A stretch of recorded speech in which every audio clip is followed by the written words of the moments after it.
אני חושבת על הדימוי של בטהובן והחומה וחוסר האפשרות לשמוע, ואולי הדרך כך לעשות את המעבר גם לנוויל קשורה בציוויים גרנדיוזיים, שבאחד הספרים נוויל מתייחס לקולומבוס, שהיום היינו נותנים לו הבחנה של איש גרנדיוזי שרצה להפליג, כמו שהסבא רצה להפליג במחוזות הדמיון, ושרפו לו את הספרייה.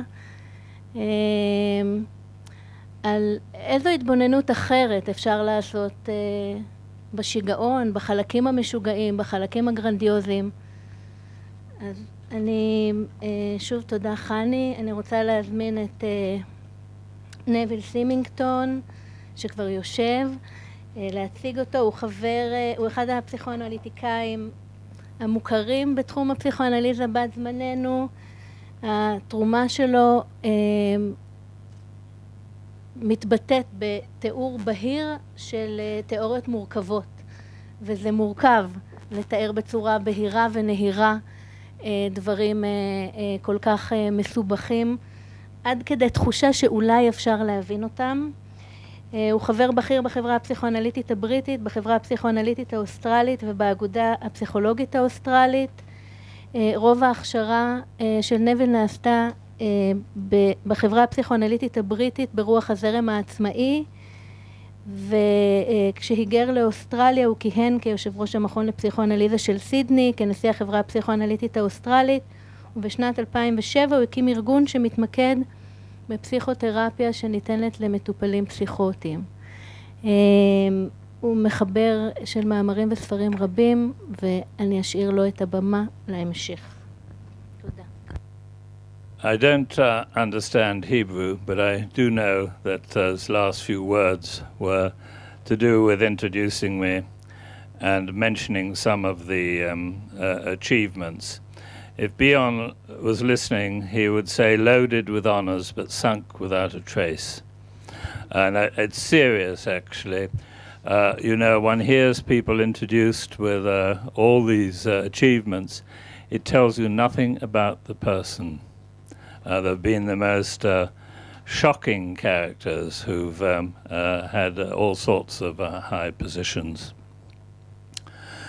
Okay, I've entitled this talk Bion's Emotional Journey. And I think one of his most important statements is this. He says, on the whole, I'm more satisfied with my work if I feel I've been through these emotional experiences than I do if the session has been more agreeable. I'm fortified in this belief by the conviction that has been borne in on me by the analysis of psychotic or borderline patients.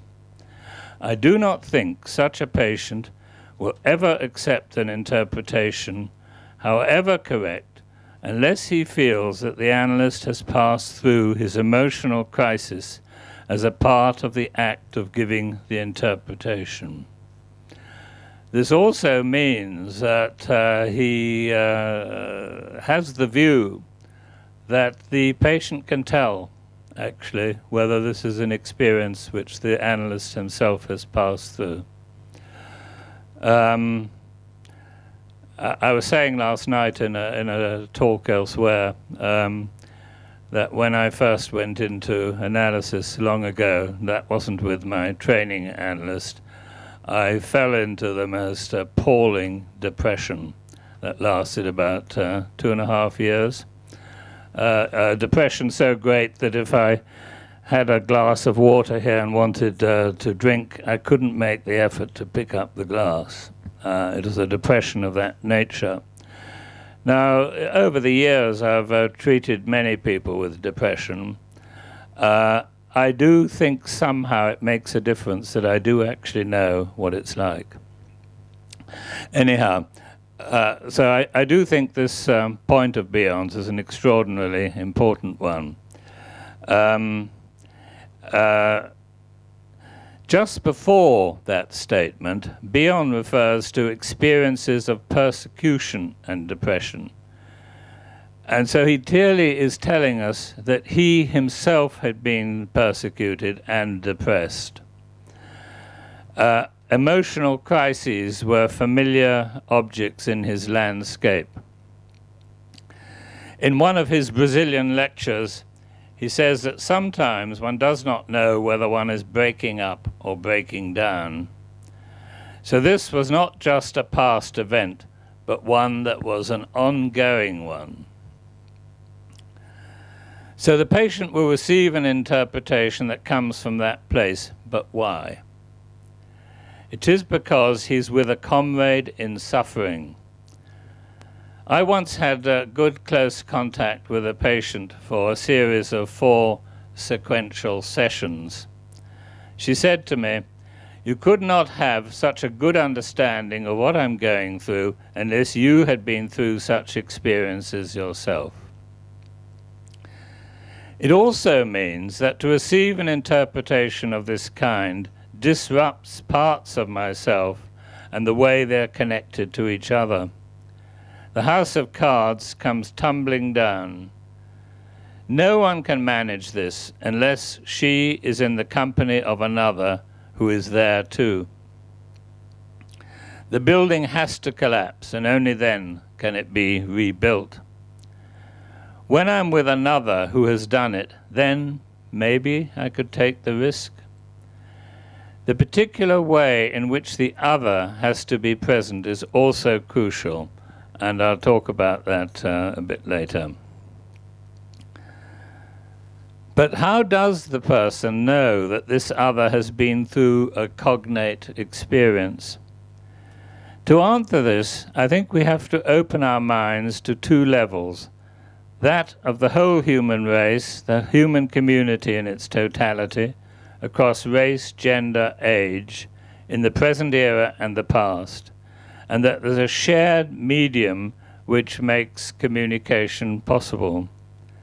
This was, I believe, what Plotinus meant when he referred to the world soul, that Neoplatonist philosopher in the 2nd century of our era.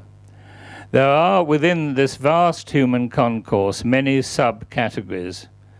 We're all familiar with language groupings, those sharing the same professional occupation, those sharing the same religious belief, but there are also groupings that are more subtle. So, for instance, soldiers who've been in battle together have a shared experience which fashions a bond, but there are also experiences that have happened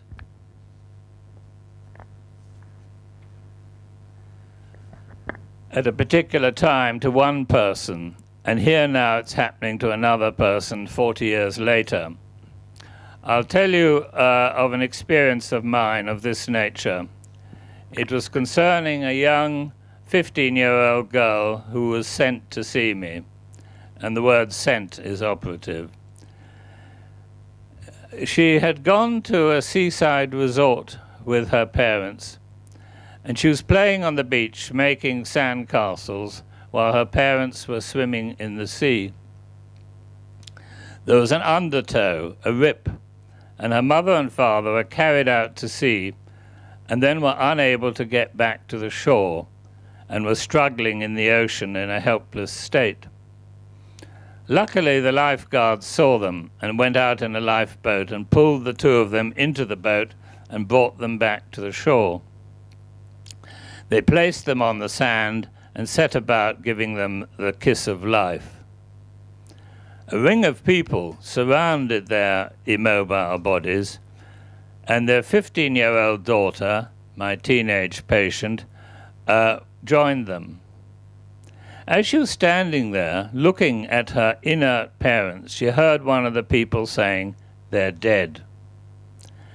Now, fortunately, as it happened, the lifeguards managed to revive her parents, and they lived. But a week later, the young teenager was back at school, but in a rebellious state. She did not do her homework, did not pay attention in class, and so she was sent to see a psychotherapist, who happened to be me. She told me the incident that I've just described, and although I felt sorry for her and realized how upsetting it was, or so I thought, yet I clearly had not understood. Then she told me again, and I suddenly realized that when she heard the man saying they're dead, her parents had died. She actually went through the shock of their death. And she confirmed this when she said to me, and when I got back home and to school, everyone acted as if nothing had happened. At that moment, I realized with shock that she'd undergone the death of her parents without any support. If her parents had physically died, then no doubt friends and relatives would have gathered round in support. But this death, which was a real death for her, was unseen, so she was left on her own with it. Now, how was it that I suddenly understood? I saw her standing on the sand. I can still see her among a ring of strangers looking at the inert bodies of her parents and hearing someone saying they're dead. What was it that gave me the act of understanding in that moment? It was, I believe, I saw now through the lens of my own experience. I'd never seen my parents lying inert on a sandy beach and hearing a bystander saying they're dead, but I had had a parallel experience. I'm sure you may have heard of those borstals manufactured for the English upper middle class. They're known as public schools. Bion was shipped off to one at the age of 8 from his parents who were in India. And then there are other institutions, you might call them adolescent detention centers, to prepare these cavalier young men for their borstal experience. These are known as prep schools. And I, like many others, was packed off to such a jail when I was aged 11. And I can remember being deposited by my parents at this doom-laden mansion in gloomy north of England, and had a vivid memory of seeing their car disappearing down the drive, turning out on the road on their journey back to Portugal, and I turned back into this hall of gloom among total strangers, my mother and father, whom I would not see for another 6 months. They, Mum and Dad, had died. I did not have a conscious image of losing my parents at the age of 11, when they disappeared down the drive in that hearse-like motor car, when my teenage patient told me what had happened.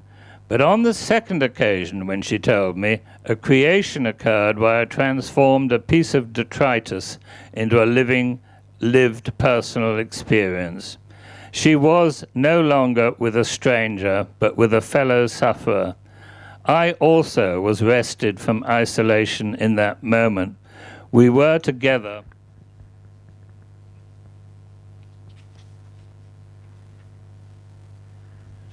through a shared experience. Her experience was recent. Mine had occurred 30 years before. But there was a community of shared togetherness between her and me. I did not share it with her in the way she shared hers with me. But in that sudden moment of shock, when I felt close to tears at the appalling awfulness of what had happened to her in that moment, that she was with a fellow sufferer, and she knew it. I say knew it, not aware of it, but knew it, and it's very important to make a distinction between knowledge and awareness. There is a communication at this level before there are any words. The act of understanding happens in a flash, in a nanosecond. Images followed by words are the elaboration of that happening. And why I felt fairly sure, actually, that this had happened, I saw this young teenager for a few more sessions, and she got better. It's rather pleasant when a patient gets better. And she returned home, and all was well from then on. But I'm sure it was at that the crucial moment was that moment when she and I were together in a shared experience. And I'm sure this is what Bion is talking about.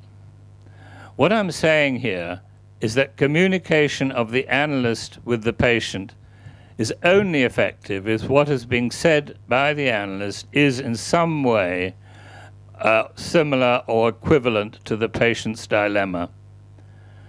Rousseau said, "It's a bad way of reading another man's heart to conceal one's own." So I just want now to look at some of Bion's experiences. I'll give you first a quick, brief trajectory of his life. He was born in born in India of English parents. His father was a civil engineer. His father was one of 4 brothers, and 3 of the brothers married 3 sisters. So he was brought up in India until the age of 8. And as is the custom, as I've just mentioned, with English people of that class, he was shipped off to England to one of these borstalls, which have the name a public school. He first went also to what is known as a prep school, prior to going to his public school. And the public school itself that he went to was Bishop Stortford in Hertfordshire. So he was born in 1897. He was shipped off to this school in 1905, and he was there till 1915. He says at one point in one of his letters to Francesca, his second wife, when he was engaged to her, "How people can think of childhood as happy, I do not know. A horrible, bogey-ridden, demon-haunted time it was to me, and then one has not the fortitude, or the callosities, perhaps, with which to deal with it." So the idea of a happy childhood was not his experience. As soon as he'd finished school at 17 or 18, the First World War had broken out. So at the age of 19, he found himself as a tank commander on the Eastern Front in France in the war of the Allies against Germany. During that time, he was recommended for the VC, that's the Victoria Cross, which is the highest decoration that England gives for valor. He did all he could not to get this, and in the endeavor he succeeded. But he did get the DSO, which is the Distinguished Service Order. I cannot, unfortunately, today spend enough time on his war experiences as he describes them in his book, The Long Weekend. It is very well worth reading, and it's a horrific account of the experiences he went through during that war. The war finished in 19. He was demobbed and he went straight away to Oxford. And at Oxford he read history, and it's mentioned in that time that he was reading history, he became also interested in philosophy, and particularly that of Kant and Schopenhauer.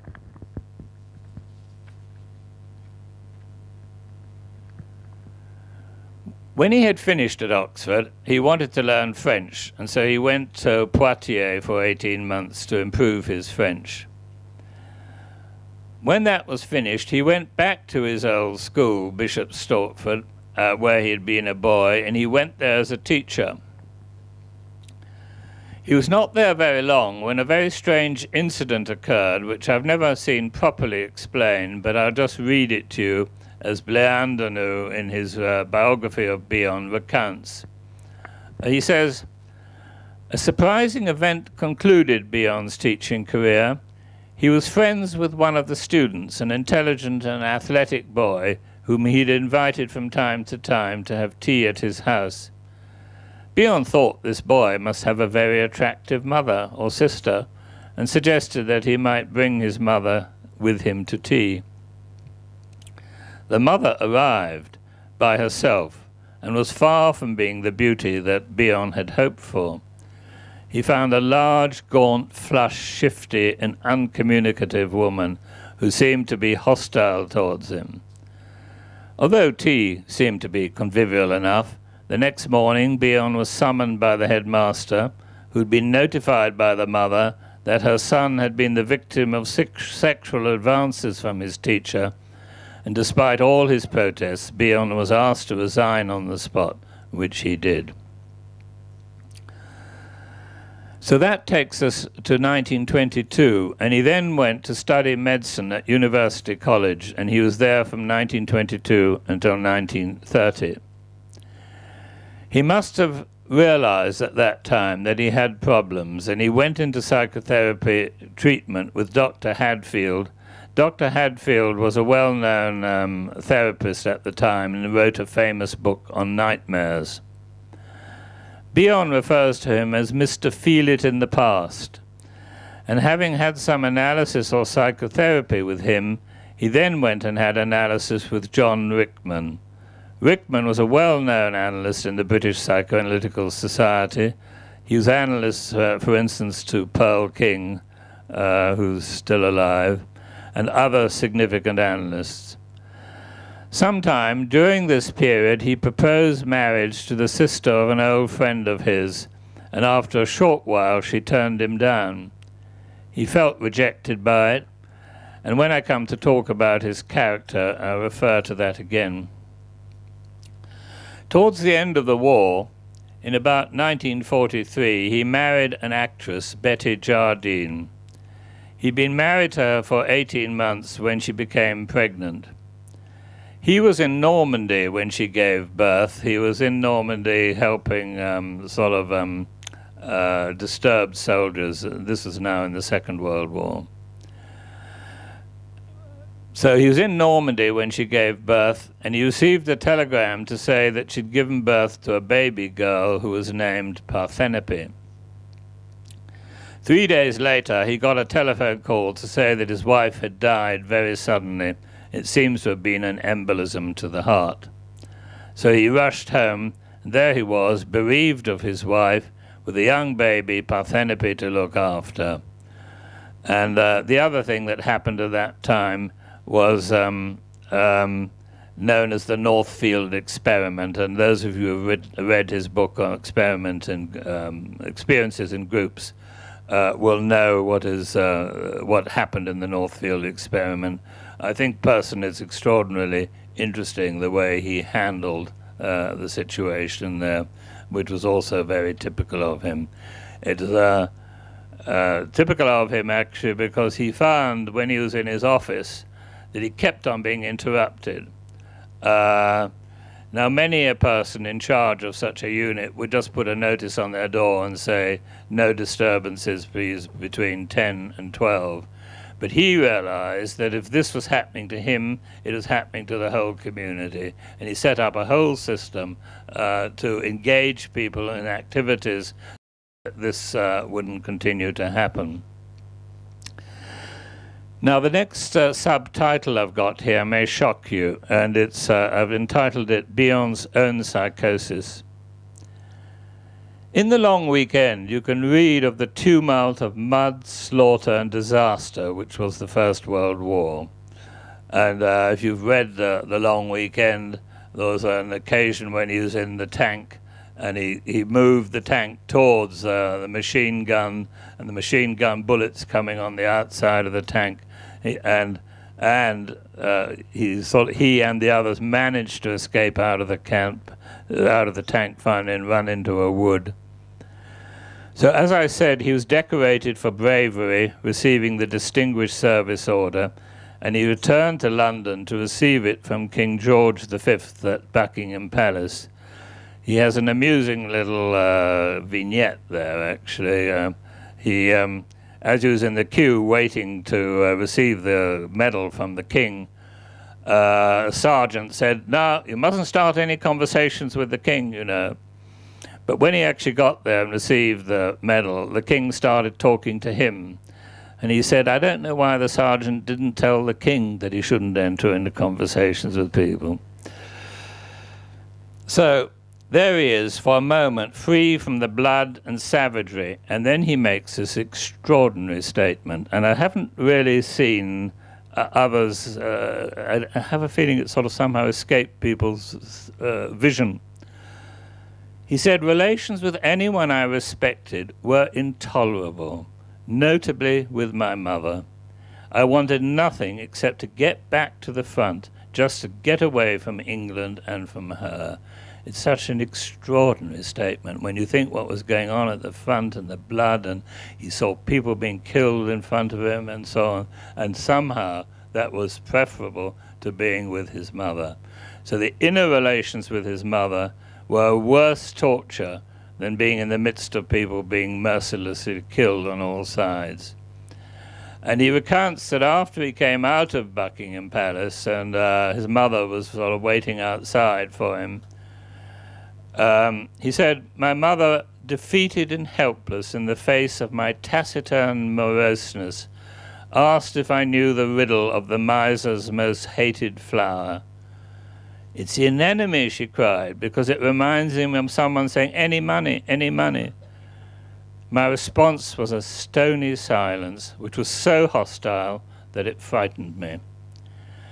So it's an amazing statement when you read that he was going on, what was going on at the front, where his friends, as I say, were being killed and bombs, and you can read it in there, some of the, and there's an amazing incident where one of his friends was killed as he came out of the tank, and Bion, and he needn't have been killed. And Bion says, "I can understand all the explanations, but I don't understand the thing itself."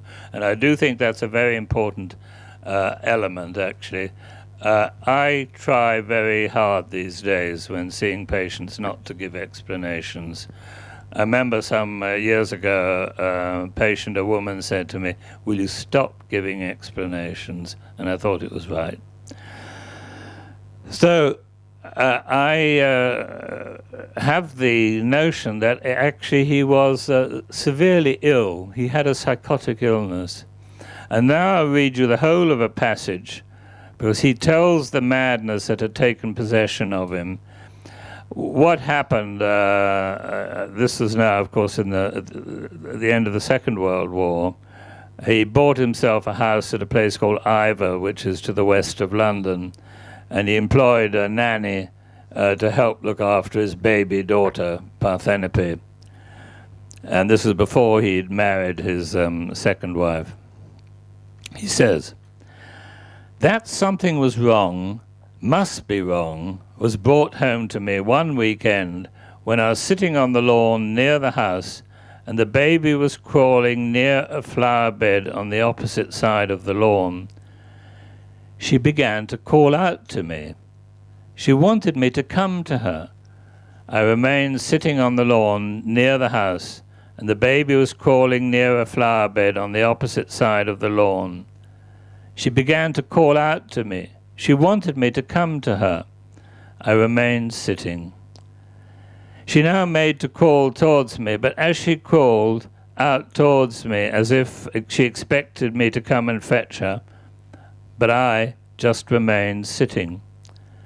She continued to crawl, and now her calls became distressful.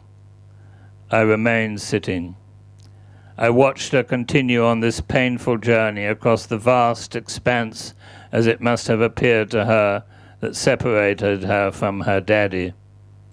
I remained sitting, but felt bitter, angry, resentful. Why did she do this to me? Not quite audible was the question, why do you do this to her? The nurse could not stand it and got up to fetch her. I said, no, I said to the nurse, let her crawl, it won't do her any harm. We watched the child crawl painfully. She was weeping bitterly now, but sticking stoutly to her attempt to cover the distance. I felt as if I were gripped in a vice that would not let go of me.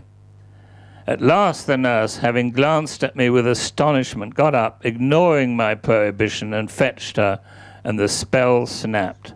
I was released. The baby stopped weeping, and I was being comforted by by maternal arms.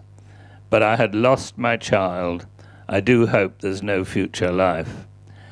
So I think he leaves us in no doubt, and he opens it up, that quote, by saying that something had to be wrong. He leaves us in no doubt about his cruelty and his madness. He was a man who experienced events with great intensity. He says that 50 years later, the rejection of him by that first fiancée who turned him down still hurt. That euphemistic phrase, so often used in psychoanalytic discourse, working through, was totally foreign to him. I incidentally think it's totally incorrect, the working through phrase, but one hears it often enough, unfortunately. He says, this is in Blair Undernew's biography, by chance, after this fiancé had turned him down, he saw his past fiancée and her new boyfriend on a beach with her new partner. And this is what he says: "If I had had my service revolver with me, I would have shot him. Then I would have shot her through the knee in such a way that the joint could not be repaired, and she would have to explain why she had a rigid leg to her future lovers." So he was a man of great intensity. And I believe, actually, that the cruelty stayed in him. And I'll say something about that in a moment. One of the most erroneous notions within the Judeo-Christian Islamic teaching is things that, like cruelty, greed, arrogance, can be eradicated. They always remain. And psychoanalysis has been infected with this belief, so I hear often of people saying that a trauma had been worked through. The daughter of a friend of mine died when she was 11 years old, and I was stupid enough to say to him, "I don't know how you recover from such a disaster." And he just replied, "You don't."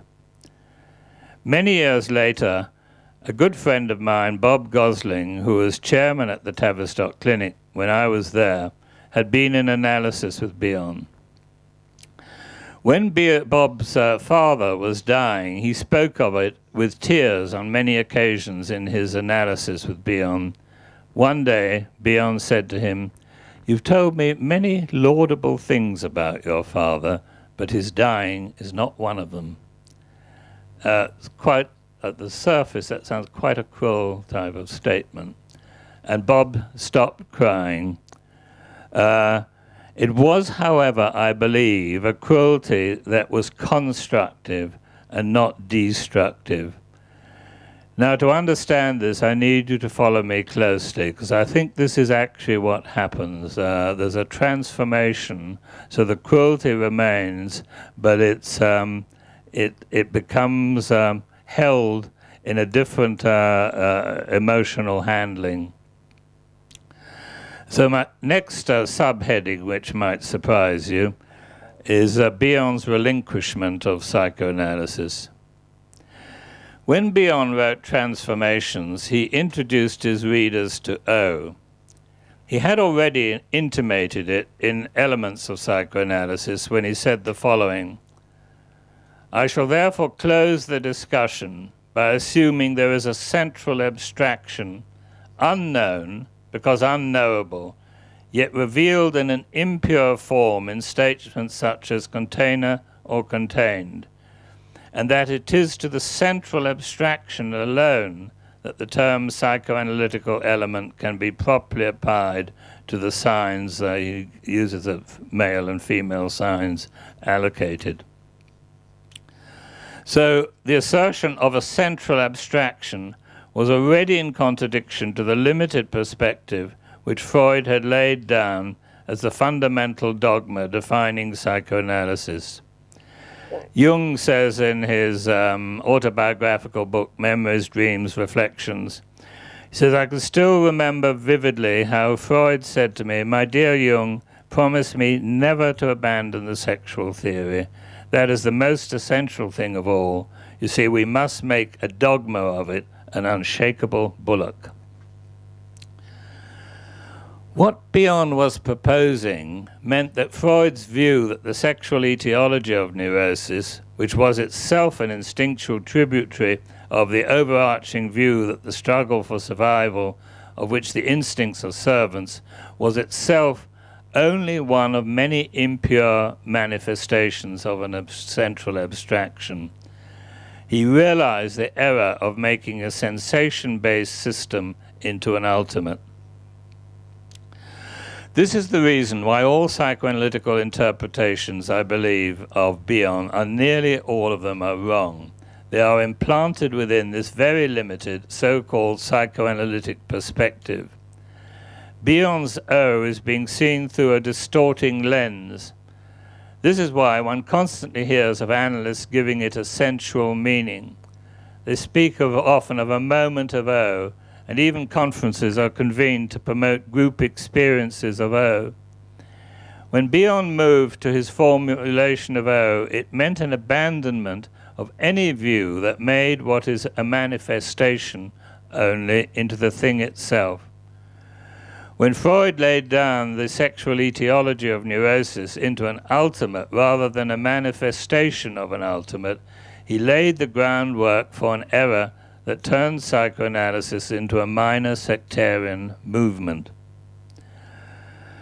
So consider these two different views of what is the ultimate motivator of human desire. First I give Freud's answer, and then the answer from a contemporary thinker, which is in stark contradiction to that of Freud. We turn to the question of what men themselves show by their behavior to be the purpose and intention of their lives. What do they demand of life and wish to achieve in it? The answer to this can hardly be in doubt. They strive after happiness. They want to become happy and to remain so. The endeavor has two sides, a positive and a negative aim. It aims on the one hand at an absence of pain and unpleasure, and on the other at the experiencing of strong feelings of pleasure. So that's Freud's statement. This is the statement by a more or less contemporary philosopher. Freedom is, I am assured, the pearl of great price for which, if we are wise, we should be prepared to sell all our possessions to buy it. The ancient and widespread belief that the supreme good of human life is happiness, for all its persuasiveness, is false. Freedom has a higher value than happiness, and this is what we recognize when we honor those who've been ready to sacrifice happiness and even life itself for freedom's sake. You have all to decide which of those two views you go for. And I mean, it's been pointed out that central type of motivating thing in human beings, philosophers of great stature have disagreed profoundly with each other on it. I need now to go back to that statement when Bion said to Bob Gosling that he had said many laudable things about his father, but his dying was not one of them. That this was constructive cruelty and not destructive. The problem with Freud's proposal that what most people want is happiness, it is based, I believe, on a serious error, which is that wishes for my own personal happiness is what needs to govern what I decide to do. When Bion said what he did to Bob Gosling, he was challenging. I think he was saying, there is something more important, you know, than your own misery. Speak to me about your father, not about your own self-pitying whimperings. Freedom means freedom from one's own satisfactions, one's own comfort zone, one's own cherished beliefs. I might just give an example that came within my purview recently. There was an analyst in Sydney who was treating a man who was aged 30, and the man was living in the home of his parents. The parents put tremendous pressure on this son of theirs to stay in the home, stay at home. They wouldn't allow him to have a girlfriend into the house, and certainly not to have a girlfriend in his bedroom. The analyst had this view that somehow his task was to release this fellow from this imprisonment in his home and enable him to leave home, find his own apartment, and have a girlfriend or whatever. So that was his sort of underlying type of goal or intention. And then one day he was in his car and he was driving and he came to a red light, And he suddenly had the thought, that's not my job. This chap is free to live in that way, should he wish to do so. My job isn't to try and release him from this sort of imprisonment in his parents' house. And so his inner emotional attitude changed.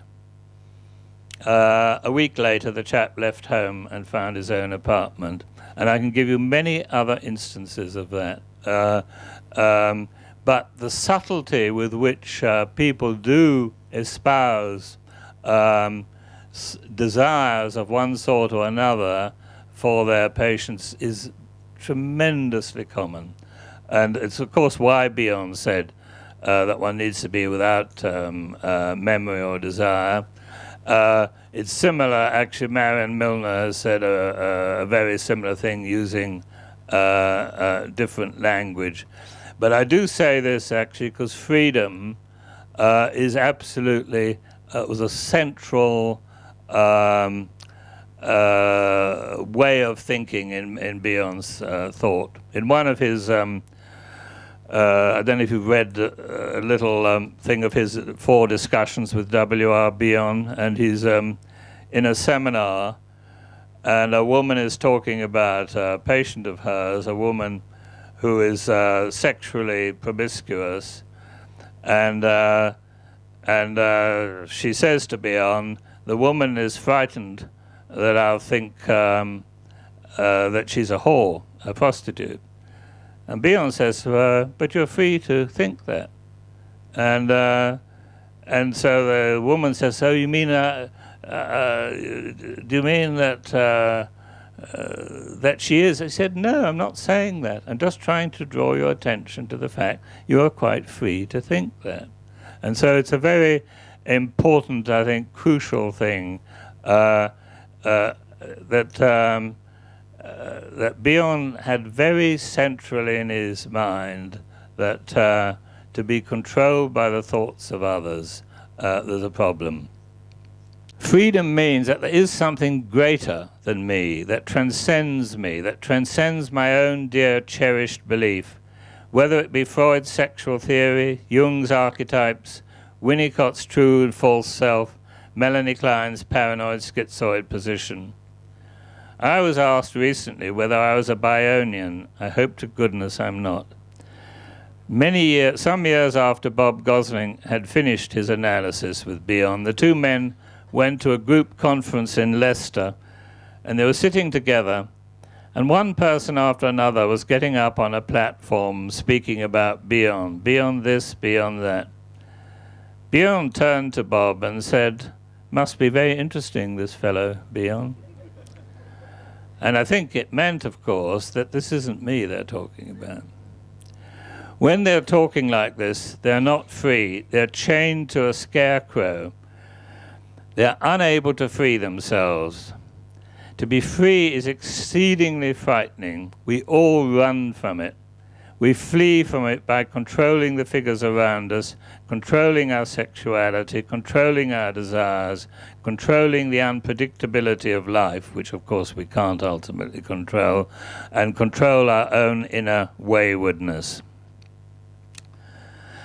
The last title I've got here is my personal experience of Beyond the Man. In 1977 and 1978, I was working at the Tavistock Clinic, and both of those years, Bion came from California to London and gave seminars at the Tavistock during the day, and also seminars to the Klein group at the Institute of Psychoanalysis in the evening. I had first entered the portals of psychoanalysis about 10 years before that. I had met and encountered in those 10 years many different analysts and their fellow travelers. However, when I first heard Bion speak, I felt at last I'd found my true home. This had happened to me once before when I encountered George, who lectured on ontology in philosophy, now 20 years earlier. It was that both these men spoke from a place that was outside the narrow frame of their own profession. Bion spoke from a place that was outside psychoanalysis, And when I say outside psychoanalysis, I mean he was not talking from within the school of thinking that tends to characterize psychoanalysis. I can illustrate this a bit by telling you that about 4 weeks ago I was talking to a group of clinicians at the Hebrew University, and I quoted a principle that was enunciated by Martin Buber. At the end, the person organizing the seminar said to me, "People always quote either Freud, Kohut, Klein, or Winnicott, but never a thinker from outside the school of thinking. Buber was a philosopher, not a psychotherapist, and so he's not quoted." You will, I think, understand what I'm talking about. When Bion came to formulate O, first in Elements of Psychoanalysis and then by name in Transformations, he had achieved an internal task which was huge. He let go of Freudian psychoanalysis and he learned it, which he'd learned and been schooled in. He detached himself from a belief system through which he had until then viewed the world. He cut himself adrift, and his erstwhile colleagues repudiated what he'd done. A very well-known analyst in the Klein school said to me some 20 years ago, Bion lost his mind when he developed the idea of O in Transformations. And when I'll come to this in a moment, but when I went for supervision to him, which I'll come to in a moment, several analysts said he was dementing. It was completely untrue. He was not dementing. O, incidentally, I'm absolutely sure, stands for the Greek ontos, which means being. I wrote actually to Francesca, his widow, to ask if that was... the reason I mentioned that, I've seen several analytical discussions where people say O stood for origin.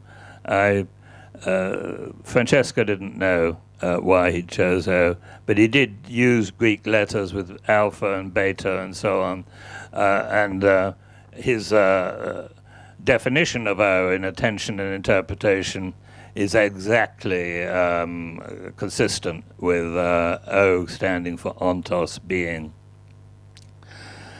The other version of this is the squeezing of Bion back into the sensation-based school of thinking from which he had emerged, and nearly all writings on Bion do this. The inner move from attachment to a belief system to detachment is massive.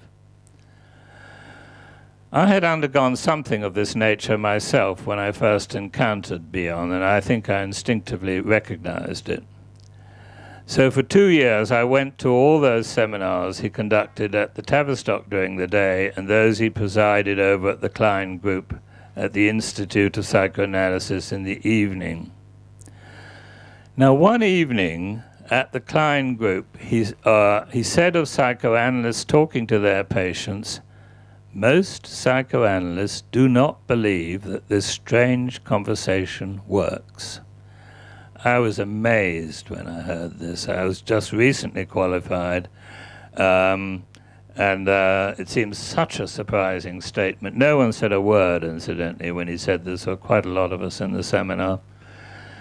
But 2 days later, I went to a private supervision with him, and I said to him, I had heard him make this statement 2 days earlier, and I had been amazed by it. He looked at me with a kind of lucid intensity, and said, "Nevertheless, having listened to psychoanalysts presenting their work for many years, I'm certain it is true." Was he right? I believe he was. One piece of evidence is this. I hear an analyst saying he's going to present some clinical material. When I was a little boy, I remember going with my mother into a drapery shop in Oporto in Portugal, and she ordered 8 meters of material to have some new curtains made. So now the analyst tells me he's going to present some clinical material. My memory immediately goes back to that happy time with my mother, and I look with expectant nostalgia, hoping to see meters of beautiful red-colored material coming forth. But the little boy inside me is cast down in disappointment. I see no material, but only hear a piece of drab narrative.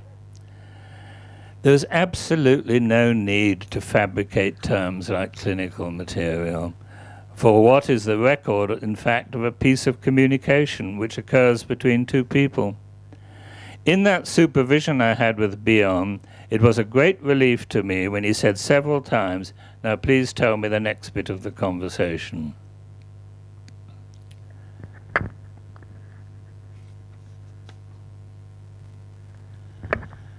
The other piece of evidence in favor of that surprising thing that Bion said is the way in which the interaction between analyst and patient, or therapist and patient, is that what is said back and forth is so often stilted. There is often a kind of psychotherapy speak that is artificial and unnatural. Bion gives an example of this when speaking of a patient whom he was treating. The patient, he says, at once embarked on a torrent of free associations. After he'd gone on pouring out material of this kind for some 5 or 10 minutes, I stopped him and I said he was showing me that there was very little about being an analysand that he did not know. I said his statements bore the unmistakable stamp of being free associations and had very little resemblance to the kind of thing that might be said by an ordinary person engaging in a conversation. This kind of false play-acting drama would not be necessary if we all truly believed that an ordinary conversation between ourselves and our patients truly works. About 2 years after I'd finished my analysis, I went to lunch one day at the home of a colleague and was surprised to find my erstwhile analyst was there. There were about 8 of us at lunch, and he, along with the others, participated in the general conversation. His manner of speaking was similar in style to the way in which he had conversed with me when I had been lying on his couch 5 days a week for several years. He conversed with me. He never delivered clinical material. So now I want to come back to how it was that Bion's cruelty changed from being destructive to constructive. What was it that enabled it? First, he let go of a former belief system. He moved out of the establishment, and instead of making that the ultimate, he made the ultimate ultimate. Once someone truly locates the ultimate where it belongs, there's no danger of making a substitute for it out of a sensation-based creed. So he detached himself from this particularized system and became faithful to O. O became his sole master. As I said, O stands for the Greek ontos, which means being. This is also why he recommended reading Meister Eckhart and also John of the Cross. Both these men, in different centuries and different countries, abandoned, like Bion, the beliefs of their establishment, and they lived instead in fidelity to the ultimate, to what Bion would have called O. But why is it that this transition from faith in a sensation system to that of the ultimate, which is sensation-free, makes destructive cruelty constructive, turning cruelty into kindness? It is because a sensation-based belief alienates a function in the personality from the rest. It is that a sensation-based belief is always in opposition to another system, like a color is always different from another color. So attachment to a particular form of belief on the outside is a reflection of attachment to a defined group of functions inside which are in opposition to others. So the mind finds itself in an alienated state. It is the alienated part that is destructive. It is destructive because it is alienated. Alienated, it is cruelty. In connection, it is kindness. This is why there are two different ways to O, to the truth, to the infinite. One is conceptualizing O philosophically without letting go of the belief system to which he or she is attached. The other is cogitating O through having renounced the sensation-based belief. A sign that it's the latter rather than the former is that it is free of dogmatism in its mode of expression. Let us call these two modes for convenience of referral as the philosophical and the renunciational. That Bion arrived at O through renunciational mode can be asserted, I think, with certainty, because it is only this mode that really changes cruelty into kindness. The philosophical mode is what Paul Tillich refers to thus: truths once deep and powerful, discovered by the greatest geniuses through profound suffering and labor, become shallow and superficial when they're just used in daily discussion. How can and does this tragedy occur? It can and does unavoidably occur, because there can be no depth without the way to the depth. The truth without the way to the truth is dead. And this is why Bion recommended the reading of Meister Eckhart and John of the Cross. The former was branded as a heretic and the latter was imprisoned. It was both their renunciation of the establishment beliefs that led to these strictures. I need to make it as clear as possible the difference between the philosophical method and the renunciational method. To get this clearly, one needs to differentiate first between what Kant called the noumenon from phenomena, all one's individual beliefs, and more accurately, those beliefs to which I am attached, whether intersubjective, the Kleinian, the Jungian, the Freudian, prevent the connection to noumenon. My own individual being is phenomenon. It is a manifestation of O. By renouncing their own attachment to establishment beliefs, the mystics became closer to O. They removed an obstacle. So, for instance, Meister Eckhart, whom Bion recommended reading, says, "Why I praise detachment more than humility is that perfect humility bows down beneath all creatures, and in this bending down man goes out of himself and into the creatures. But detachment remains within itself. Now no going out can ever be so noble as the indwelling is in itself. I also praise detachment more than all mercy, for mercy simply means that man, going out of himself, turns to the failings of his fellow men, and for this reason his heart is troubled. What is the prayer of the detached heart? I answer that detachment and purity cannot pray. For if someone asks and prays, asks God that something may be given him, or asks that God may take something from him, but the detached heart does not ask for anything at all, nor has it anything it would like to be rid of." This striking statement of Eckhart indicates that, free of his cherished attachments, brought him closer to the connection to O. He was not installing the ultimate O through philosophical reflection, but through a detachment from his own comfort zone belief systems, the phenomena inhabiting his own soul. Bion was in this tradition. He had detached himself from his own psychoanalytic heritage when he embraced O, formulated O. I have a friend from Brazil who met Bion in Brazil and was so taken with him that he decided to go to California and have analysis with him, which he did. He had himself been 30 years before an analysis with a man called Frank Phillips, and Frank Phillips had been analyzed by Bion in London, a lot earlier. This friend of mine, Junqueira de Matos, said to Frank, he was a great lover of classical music, and this Frank Phillips said to him several times, music has nothing to do with psychoanalysis. And this friend of mine was upset by all this, and but anyhow, he said to Bion one day when he was in analysis, "I can't understand how it is that you are the analyst of Frank Phillips." And Bion just said he had a different analyst then.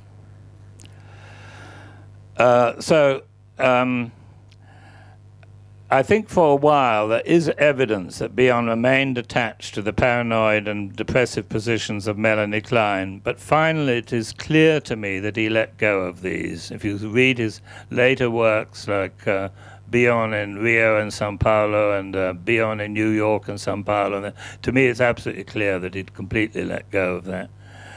He came to O through enunciation. He did not just add O as a philosophical addition to a phenomenal sensation-based belief. He detached himself from the belief.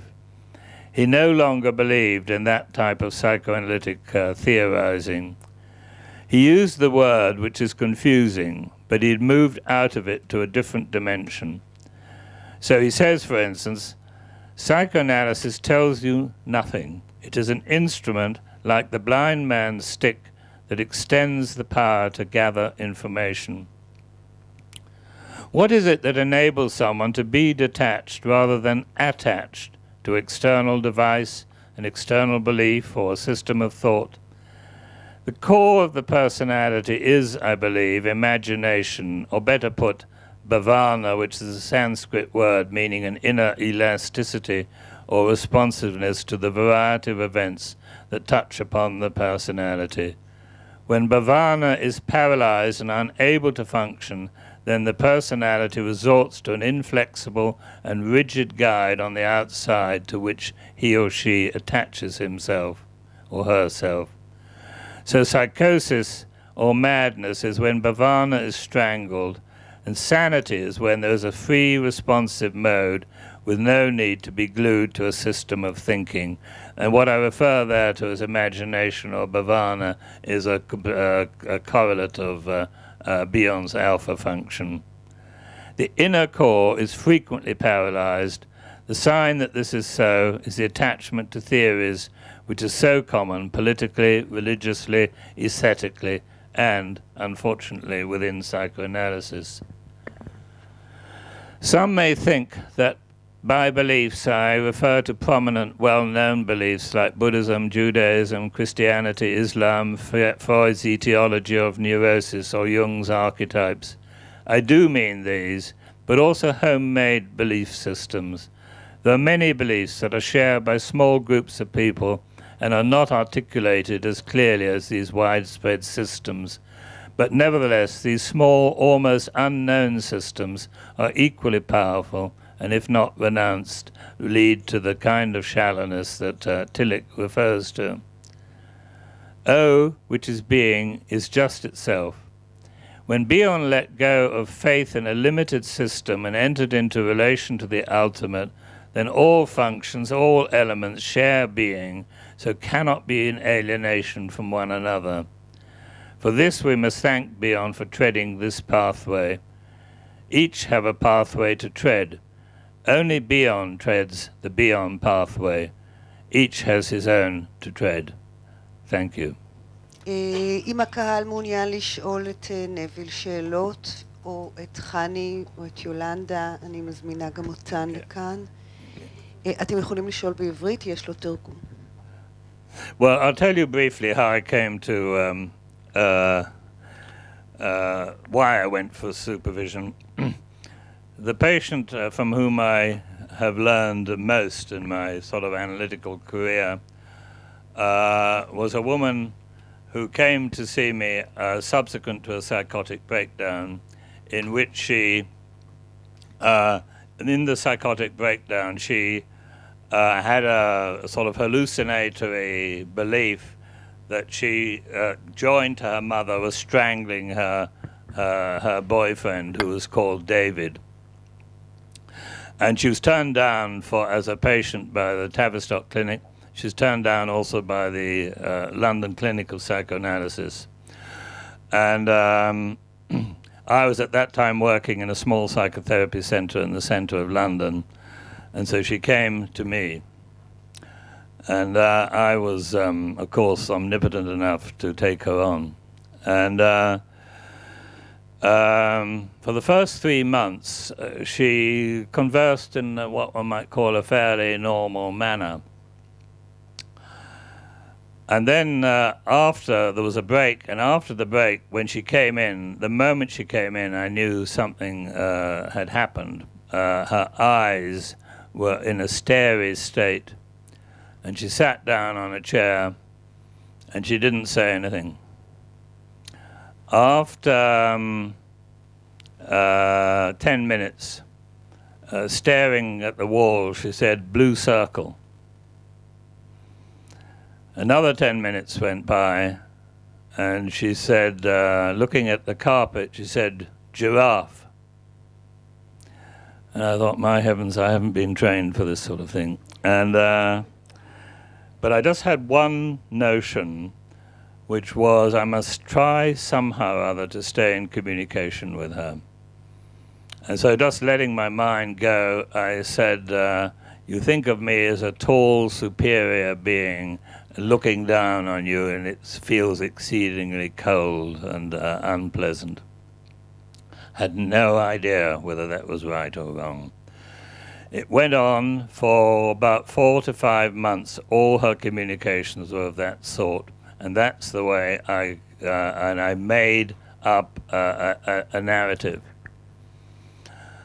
And one day, I felt fed up of doing this. Couldn't exactly explain why, but I also do remember having read in some philosophical tract that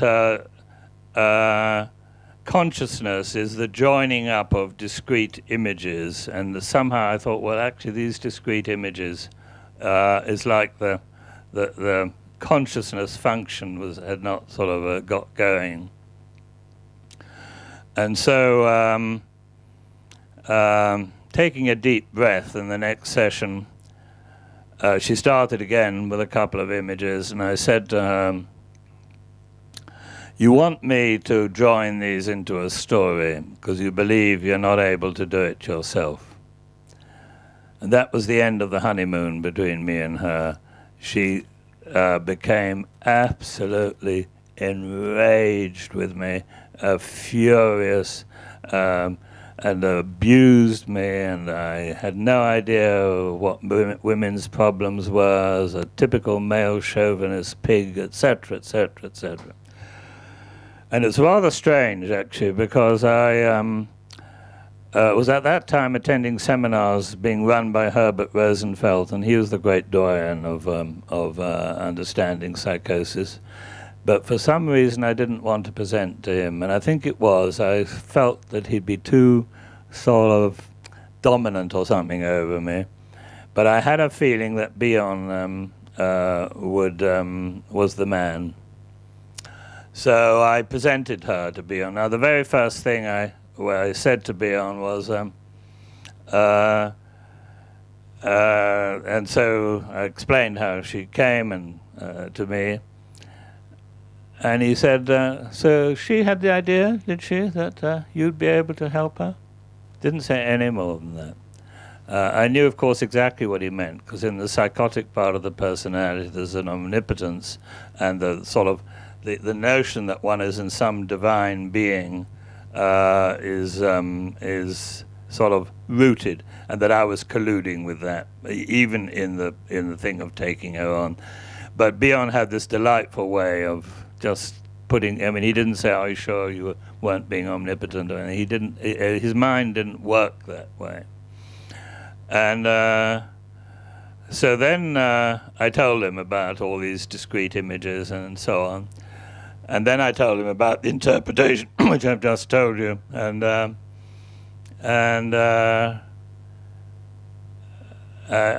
reported that to him. And he must have sat for a full 2 minutes in complete silence, looking at me. And then he said, "I think that was a correct interpretation." And I remember as a sort of adolescent analyst being rather pleased at that moment. But anyhow, the next thing I said to him was what I explained to you about her hostility, you know, and her feeling that I didn't understand women's problems and so on. So I said to him, I think in some way she's right, but she also does it with extreme sadism. And he just said this: "Strange thing, sadism.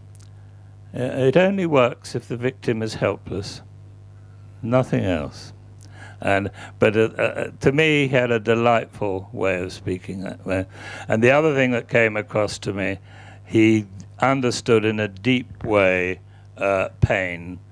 And I said to him at one point, she very rarely reports a dream. And he said, well, you know, when someone reports a dream, they feel you're looking right into them, and it can be extremely painful. And I had absolutely no doubt that I was sitting at the feet of a genius. And partly, part of what led me to think that he didn't say anything complicated. Things he said were quite simple and straightforward. She had a disability, sort of genetic disability, this patient. And so she used to sit sort of slightly angled to me, so I as it were, and I said to him, I think she does this in order to hide this disability. Yeah, maybe, but she may have just wanted to show you her more attractive profile. And so I'll finish with that. But my experience was, you know, I mean, it's not fair really to compare him to Rosenfeld or others, but he had a different dimension of contact. I think with himself and with others, he came from a totally different place, and I have no doubt he was a genius. We really appreciate the fact that you are sharing personal details with you and ביון. זה היה מאוד מעניין ומאוד מיוחד. אני רוצה להודות לכל המרצים, אני מודה מאוד לחני וליולנדה, ואני מאוד מודה לכם על ההקשבה. ואנחנו נסיים כאן. ניסינו לתת טעימות אישיות יותר ותיאורטיות וקליניות, ממה שזה קצת מהחשיבה המורכבת, העמוקה, העשירה, הרב-גונית של ביון. מקווים שמשהו מזה ייתן טעם לעוד. תודה.